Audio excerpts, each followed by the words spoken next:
21 जुलाई 2024 को केरला के मलप्पुरम में एक 14 साल के बच्चे की मृत्यु हो जाती है एक बहुत ही गंभीर वायरस की वजह से, जिसका नाम है नीपा वायरस। यह घटना गवर्नमेंट मेडिकल कॉलेज कोझिकोड की है, जहां पर यह बताया गया कि उस बच्चे को पिछले 10 दिन से फीवर था।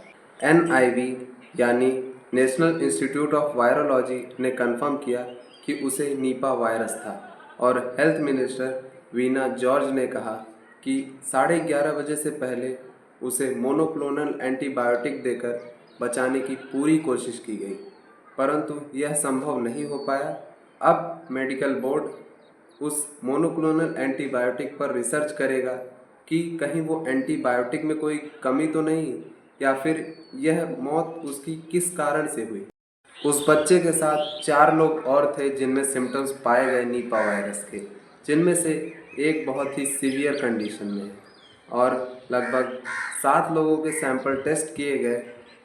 उनमें से 6 जो उस बच्चे के दोस्त थे वो सारे निगेटिव थे और 330 लोग 67 वर्कर अंडर ऑब्जर्वेशन है, जिनमें से 101 लोग हाई रिस्क की कैटेगरी में। हेल्थ डिपार्टमेंट ने कोझिकोड में एक कंट्रोल रूम सेटअप किया है और उस ज़िले को हाई अलर्ट की कैटेगरी में डाल दिया है और वहाँ पर मास्क पहनने के लिए कहा गया है और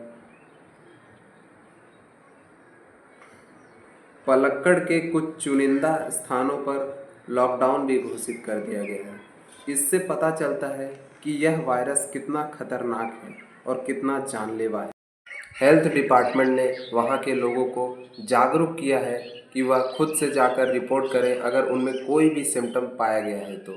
और हेल्थ डिपार्टमेंट वहाँ पर डोर टू डोर सर्वे भी कंडक्ट करा रहा है, जिससे पता चल सके और कोई भी नीपा वायरस का रोगी वहाँ पर मौजूद ना रहे। अगर है भी तो उसे तुरंत क्वारंटाइन किया जाए और तुरंत आइसोलेशन में डाला जाए और वहाँ पर बच्चे के पिछले 15 दिन के रिकॉर्ड को भी चेक किया जा रहा है कि वह किससे किससे कांटेक्ट किया था, ताकि और पता चल सके ये नीपा वायरस कहाँ से उसके अंदर फैला। Indian council of medical research ने स्टेट के कहने पर उस जगह पर मोनोक्लोनल एंटीबायोटिक पहले ही पहुंचा दी थी, परंतु उस 14 साल के बच्चे की पहले से ही खराब हालत होने के कारण मोनोक्लोनल एंटीबायोटिक भी उस पर काम नहीं की।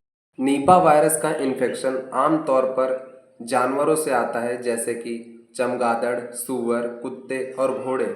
ये सब जानवरों के कांटेक्ट में आने से आपको नीपा वायरस हो सकता है। अगर उन जानवरों में नीपा वायरस है तो नीपा वायरस में ब्रेन की स्वेलिंग हो जाती है और फीवर होता है। केरला में 2018 से ही नीपा वायरस के ढेर सारे केसेस पाए गए हैं, जैसे कि 2018 में ही 18 में से 17 लोगों की मृत्यु हो गई थी, जो बताता है कि इसके डेथ रेट लगभग 94.4% है।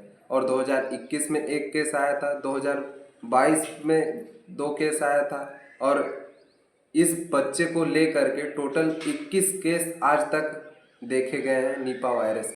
बाद में अगले ही दिन पता चलता है कि उस 14 साल के बच्चे में इन्फेक्शन एक फ्रूट से आया था, जो कि बैट से इन्फेक्टेड था, यानी चमगादड़ से इन्फेक्टेड था। यानी चमगादड़ से नीपा वायरस फ्रूट में आया, फ्रूट से नीपा वायरस बच्चे में गया।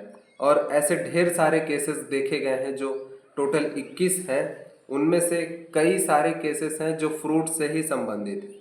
कई लोगों ने फ्रूट खाए और उसमें नीपा वायरस जैसे केसेस मौजूद थे, जिससे कि उनकी मृत्यु हो गई। मिलते हैं अगले वीडियो में। उम्मीद करता हूँ आपको पसंद आया होगा।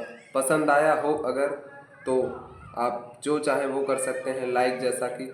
और अगर नहीं भी पसंद आया हो तो लिख सकते हैं क्यों नहीं पसंद आया। बाकी सब ठीक है।